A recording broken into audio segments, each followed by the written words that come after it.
Oi, como é que foram os dois primeiros capítulos para vocês? Espero que tenha sido bênção e continue sendo bênção.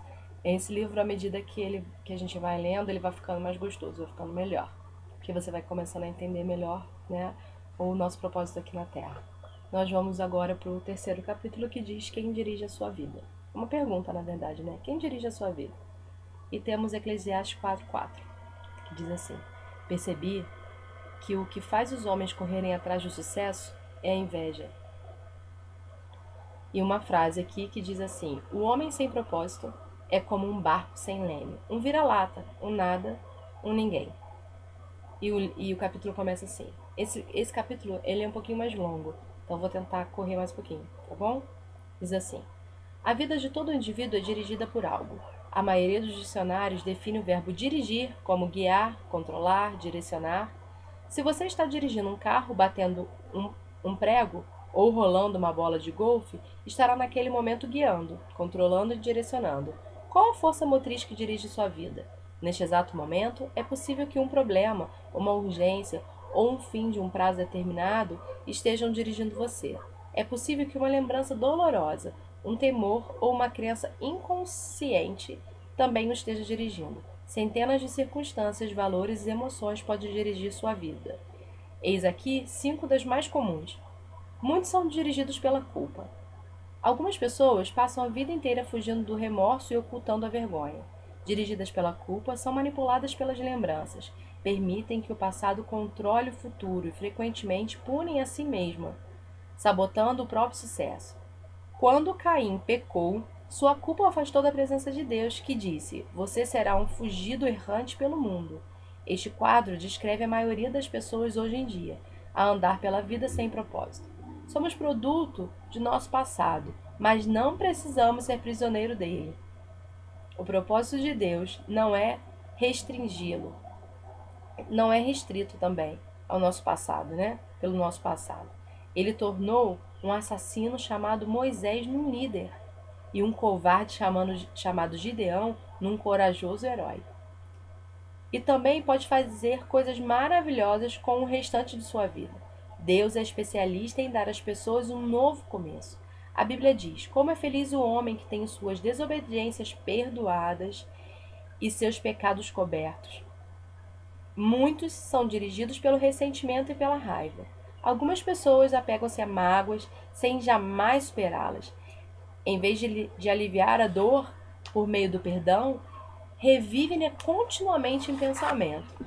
Quantas vezes você já se pegou, né, pensando em alguma coisa que que magoou você lá atrás? E aí fica remoendo aquilo ali.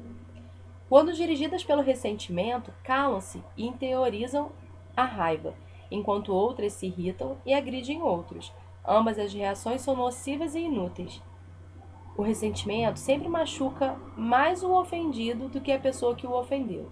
Enquanto o ofensor provavelmente já esqueceu o insulto e seguiu em frente, você continua angustiado em sua dor, perpetuando o que aconteceu.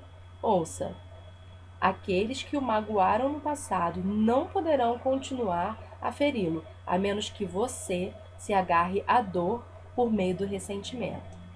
O que passou, passou. Nada pode mudar o passado. Você apenas se machuca com amargura. Para o próprio bem, aprenda com o passado e então esqueça. A Bíblia diz: ficar desgostoso e amargurado é loucura, é falta de juízo que leva à morte.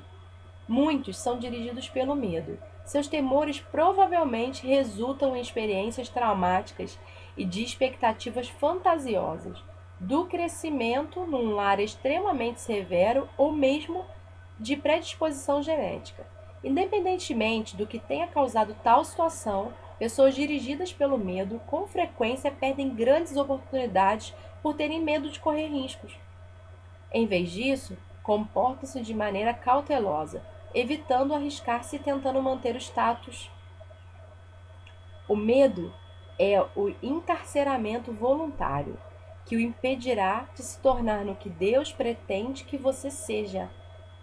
Você deve agir contra isso, com as armas da fé e do amor. A Bíblia diz: no amor não há medo. Ao contrário, o perfeito amor ele expulsa o medo, porque o medo supõe castigo. Aquele que tem medo não está aperfeiçoado no amor. Muitos são dirigidos pelo materialismo. O desejo de adquirir é o único objetivo na vida de algumas pessoas. O impulso de sempre querer mais baseia-se na concepção equivocada de que possuir mais me tornará mais feliz, mais importante e mais protegido. Contudo, são três expectativas falsas. Bens materiais trazem felicidade apenas momentânea. A situação de constante tranquilidade acaba gerando tédio, e então passamos a desejar novidades, coisas maiores e melhores. Também é um mito a concepção de que quanto mais bens adquirir, mais importante eu serei. Autoestima e riquezas materiais não são sinônimos. Nosso valor não é determinado por nossas posses, e Deus deixa claro que as coisas mais valiosas da vida não são os bens materiais. O mito mais comum a respeito do dinheiro é de que quanto mais dinheiro se tem, mais protegido se está. Isso não é verdade. Riquezas podem ser perdidas num piscar de olhos, por uma quantidade consideravelmente de fatores que fogem do nosso controle. A verdadeira segurança só pode ser encontrada naquilo que jamais poderá ser tomado de você, seu relacionamento com Deus. Quando a gente tem um relacionamento com Deus, a gente se sente seguro. Você sabe que é como no primeiro capítulo lá que quando eu falei que aqueles que confiam no Senhor são como as árvores, plantadas junto ao ribeiro. Pode vir um tempo de seca, mas nossas folhas vão estar verdes. Então é exatamente isso aqui, ó. Quando nós estamos seguros em Deus, quando nós temos um relacionamento com Deus, confiamos nele, entregamos nossa vida para que ele venha, tá ajudando a gente nesse mundo tão difícil. Pode vir o que vier, mas a gente se sente protegido, porque a gente confia no Senhor. E muitos são dirigidos pelas necessidades de aprovação. Algumas pessoas permitem que expectativas alheias de pais, esposas, filhos, amigos, professores, líderes, controlem sua vida. Muitos adultos ainda tentam ganhar a aprovação de pais que nunca estão satisfeitos. Outros são dirigidos pela pressão social, sempre preocupados com o que os outros podem pensar. Infelizmente, os que seguem a multidão quase sempre acabam perdidos nela. Não conheço todas as chaves do sucesso, mas uma chave para o fracasso é tentar satisfazer a todos. Ser controlado pela opinião dos outros é uma forma segura de jamais atingir os propósitos de Deus para a sua vida. Jesus disse: ninguém pode servir a dois senhores. Outras influências ainda podem dirigir sua vida, mas todas levam ao mesmo impasse. Potencial não aproveitado, estresse desnecessário e uma vida não realizada. Essa jornada de 40 dias, ela mostrará como ter uma vida dirigida por propósitos. Uma vida guiada, controlada e direcionada pelos propósitos de Deus. Nada é mais importante que conhecer os propósitos de Deus para a sua vida, e nada pode compensar o prejuízo de não conhecê-los. Nem o sucesso, nem riquezas, nem fama, nem os prazeres. Sem um propósito, a vida não passa de movimento, sem sentido. Uma atividade em direção ou uma série de acontecimentos sem motivo. Sem um propósito, a vida é banal, mesquinha e inútil. Pense numa coisa: nada é mais importante que conhecer os propósitos de Deus para a sua vida, e nada pode compensar o prejuízo de não conhecê-los. As vantagens de uma vida dirigida por propósito. Há 5 grandes vantagens em se viver uma vida com propósito.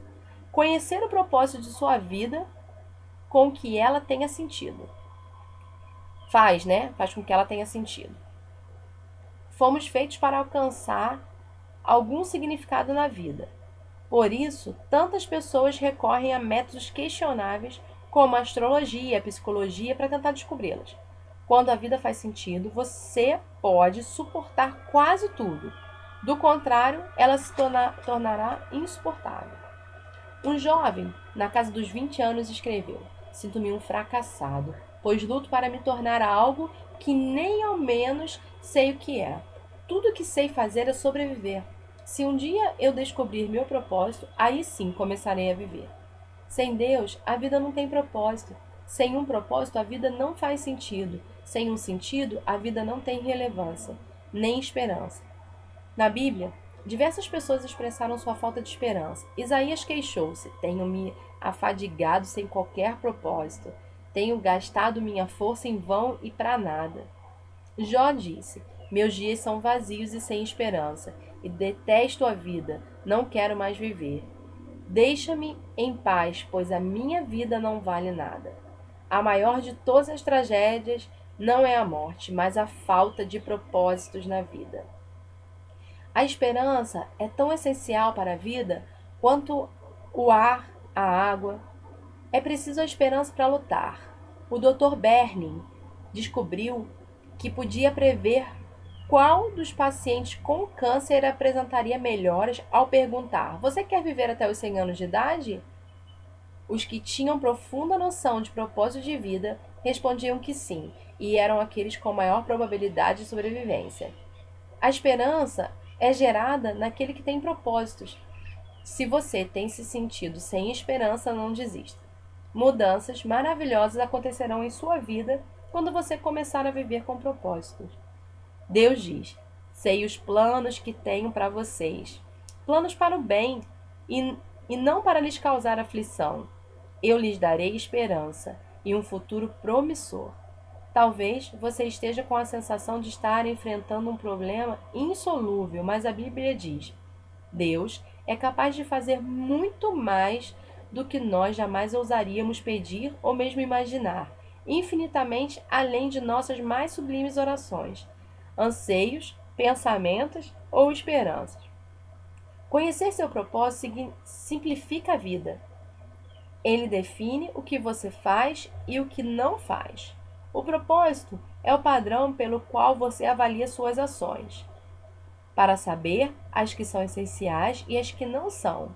Basta perguntar: essa ação me ajudará a cumprir o propósito de Deus na minha vida? Sem um propósito claro, ficamos sem alicerce para fundamentar as decisões, dividir o tempo e empregar os recursos. A tendência será tomar decisões com base nas circunstâncias, nas pressões do momento ou nas variações do humor.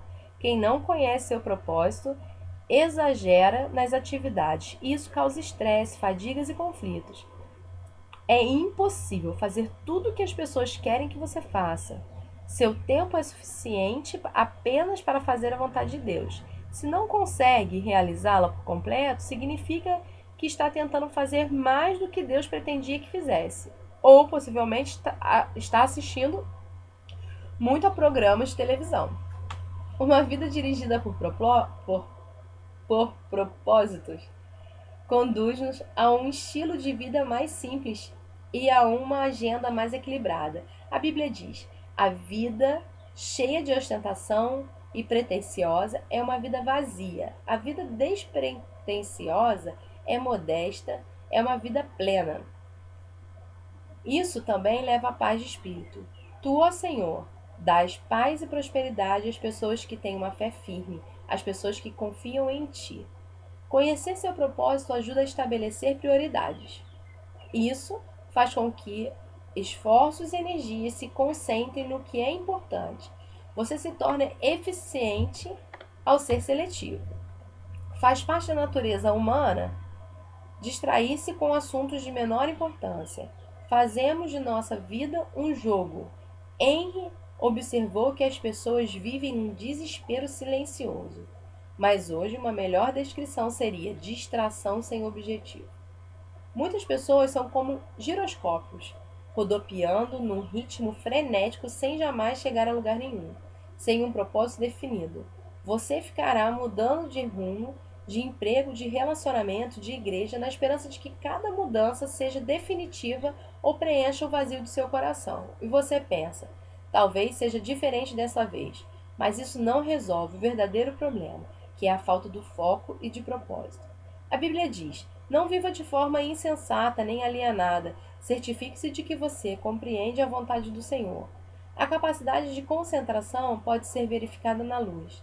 A luz difusa tem impacto e energia reduzidos, mas você pode concentrar o foco. Com uma lente de aumento, os raios do sol podem ser concentrados a ponto de atear fogo, a grama ou um pedaço de papel. Quando a convergência da luz é maior, Como o raio laser, ela pode até cortar o aço. Não há nada tão poderoso quanto uma vida direcionada. Isso é, vida, né, a vida ser vivida com propósito. Homens e mulheres que mais influenciaram a história estavam concentrados numa direção.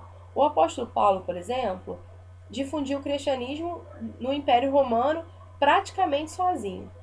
Seu segredo era uma vida direcionada. Ele disse: estou concentrando minhas energias unicamente nisto, esquecer o que já passou e avançar para o que está à minha frente. Se você quer que sua vida cause impacto, dê-lhe uma direção. Pare de andar em círculos. Pare de tentar fazer de tudo. Faça menos. Elimine até mesmo as boas atividades, concentrando-se apenas no que for mais importante. Jamais confunda atividade com produtividade. Você pode estar ocupado sem ter um propósito, mas para quê? Paulo disse: aqueles de nós que almejam tudo que Deus tem para nós permaneçam concentrados nesse alvo. Conhecer seu propósito traz motivação. O propósito sempre produz entusiasmo. Nada mais estimulante que um propósito claro. No entanto, a paixão se esvai quando falta propósito. Até mesmo levantar-se da cama se torna um fardo pesado quando não se tem um propósito. Às vezes a gente acorda e desanimado, mas quando você tem um propósito, você acorda motivado para aquilo, né? Para que você possa ter um bom rendimento, um bom dia. Normalmente é o trabalho sem sentido que nos esgota, consome nossa força e nos rouba o prazer, e não o excesso de trabalho. George Bernard escreveu: essa é a verdadeira alegria da vida, ser usado para um propósito reconhecido por você mesmo como grandioso.